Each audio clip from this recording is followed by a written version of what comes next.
Partira, ne partira pas? Tout le monde s'interroge sur l'avenir du sélectionneur national, Djamel Belmadi, à la tête de l'équipe d'Algérie. Dans ce sens, le président de la Fédération algérienne de football, Sharafeddine Amara, a abordé ce sujet. Après l'échec durant la dernière Coupe d'Afrique des Nations organisée au Cameroun, qu'en 2021, l'équipe d'Algérie a raté son passage à la Coupe du Monde 2022 qui se tiendra au Qatar. Et ce, après la cruelle défaite dans les dernières secondes des prolongations face au Cameroun, 1-2, lors du barrage retour. En effet, à quelques secondes près, les hommes de Djamel Belmadi tenaient leur billet pour Doha dans leur stade porte-bonheur, où ils étaient invaincus depuis 43 rencontres. Mais Karl Toko Ekambi a brisé le rêve sur la dernière action de la rencontre.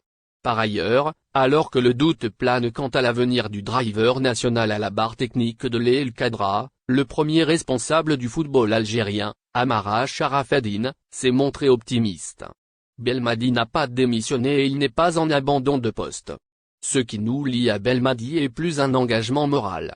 C'est quelqu'un de responsable et qui sait que l'équipe nationale a encore besoin de lui.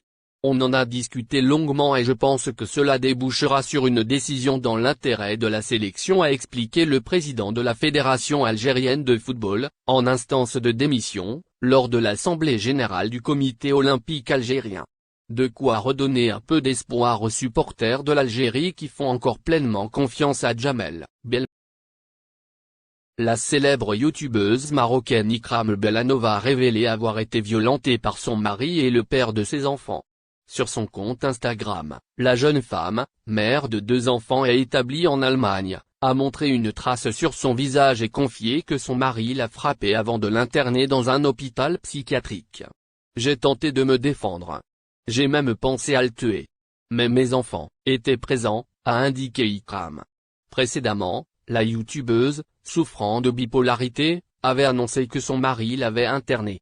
Il a dit aux médecins que je souffrais de troubles mentaux et que j'étais incapable de prendre soin de mes enfants. Il menace de me tuer si je le quitte, avait-elle révélé à ses followers, ajoutant qu'elle compte entamer la procédure de divorce après sa sortie de l'hôpital.